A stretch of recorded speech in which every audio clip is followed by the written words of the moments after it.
Well, everyone thinks you make it to 103 by eating plain oatmeal.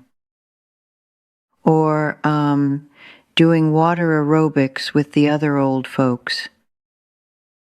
Nope. You want to know my real longevity secret? I am Mabel. I am 103 years old. And my secret is learning how to look my own flesh and blood right in the eye and say absolutely not. Folks always ask me how my heart is still ticking.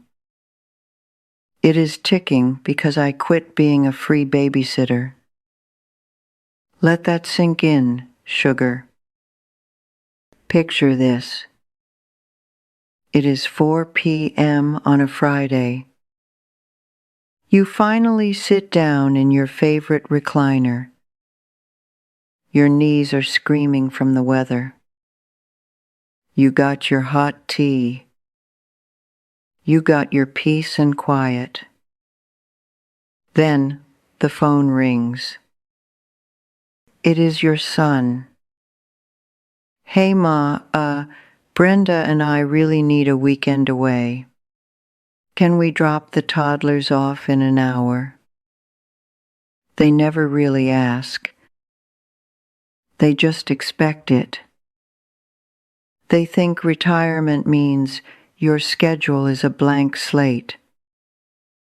They think you just sit around the house, waiting to wipe sticky fingers. Well, baloney. I love my grandkids.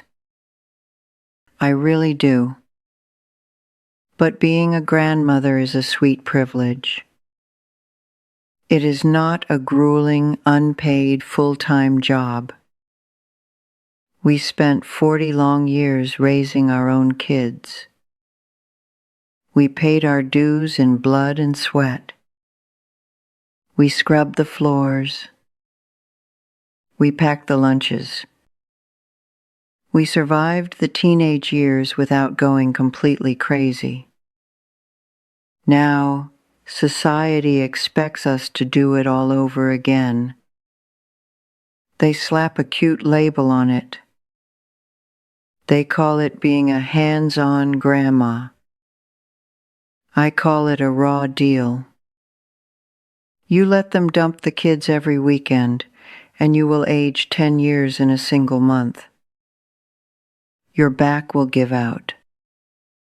Your living room will look like a total war zone. And your brain sparkle? Completely gone. So I drew a hard line in the sand. An iron boundary. I told my kids to open their own wallets. I told them to hire a teenager from down the street. My house is not a drop-in daycare center. My time belongs entirely to me. If you want to make it past 90, you need to get real selfish. You need to protect your peace like a junkyard dog guarding a bone. Today, I will give you my 4 iron boundaries. These strict rules kept me sane. They kept my blood pressure down. And they will save your sanity too. Let us lay down the law, darling. Let us get right into it.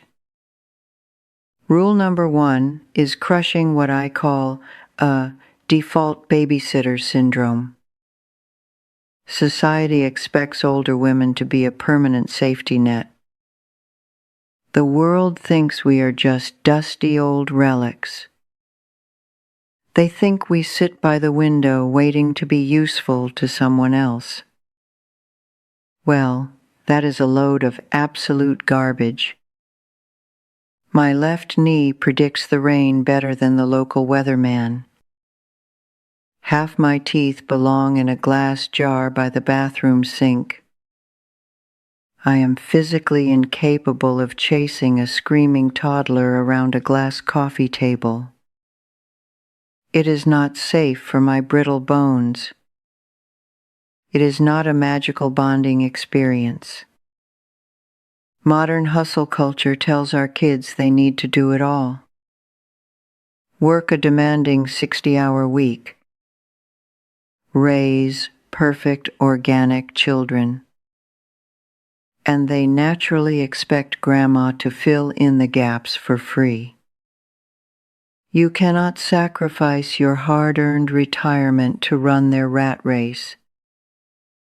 Chasing their frantic schedules will completely drain your, brain sparkle. Your daily energy is a very finite resource. You must guard your health span fiercely. Saying no to babysitting is never selfish.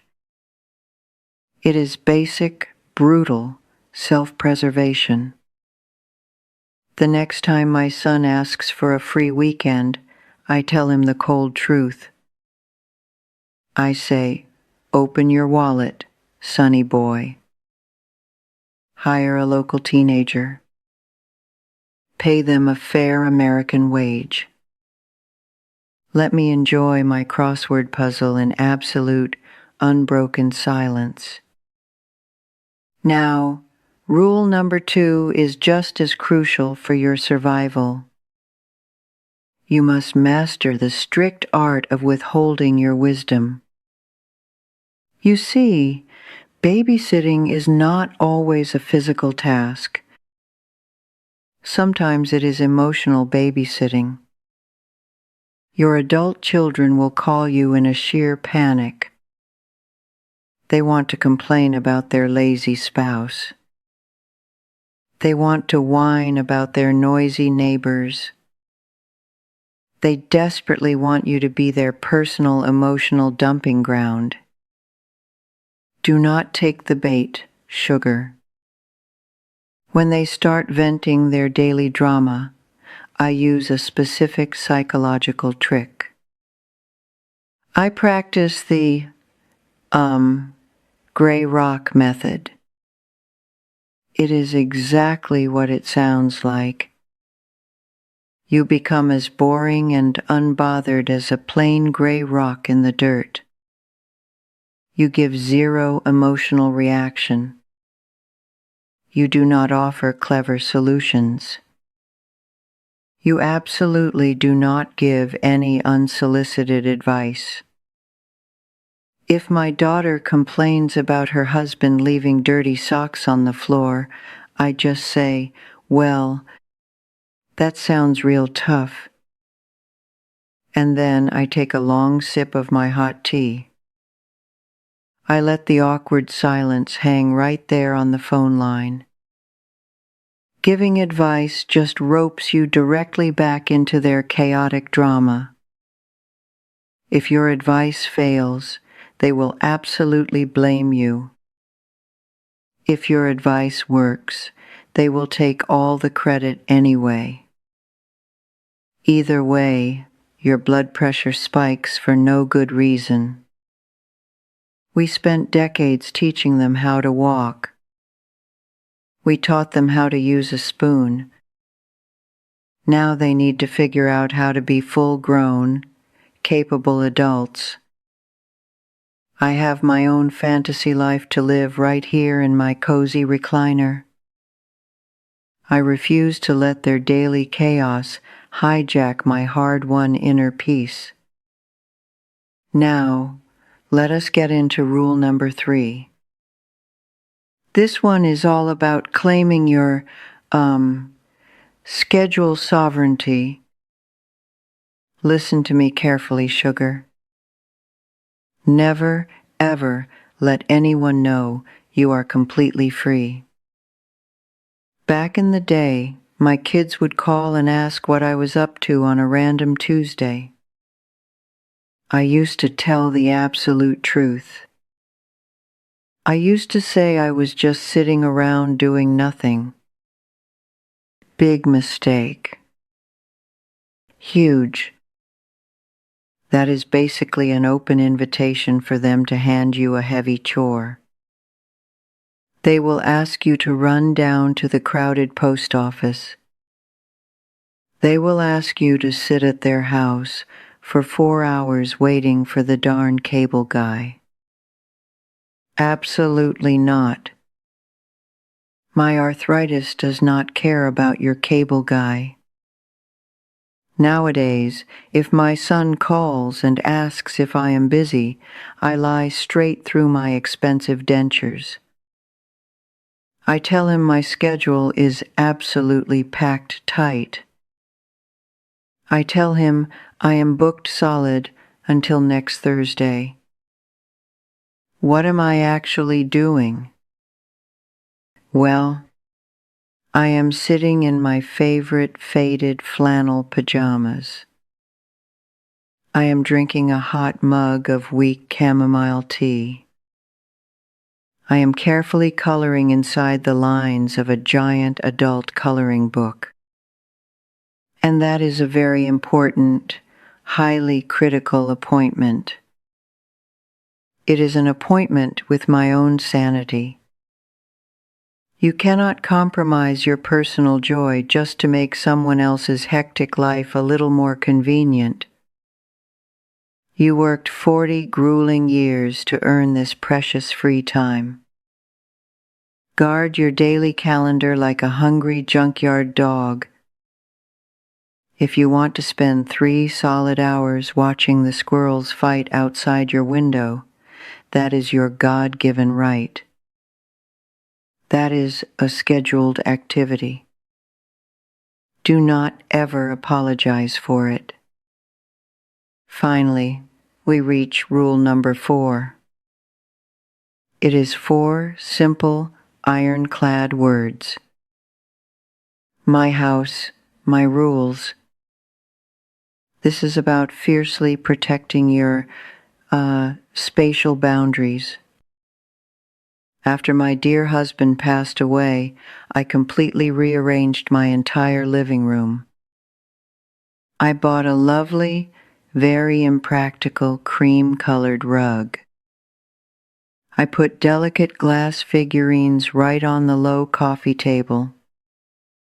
I turned my quiet home into a beautiful, curated retreat. It is my ultimate sanctuary. It is definitely not a sticky, loud, chaotic public playground.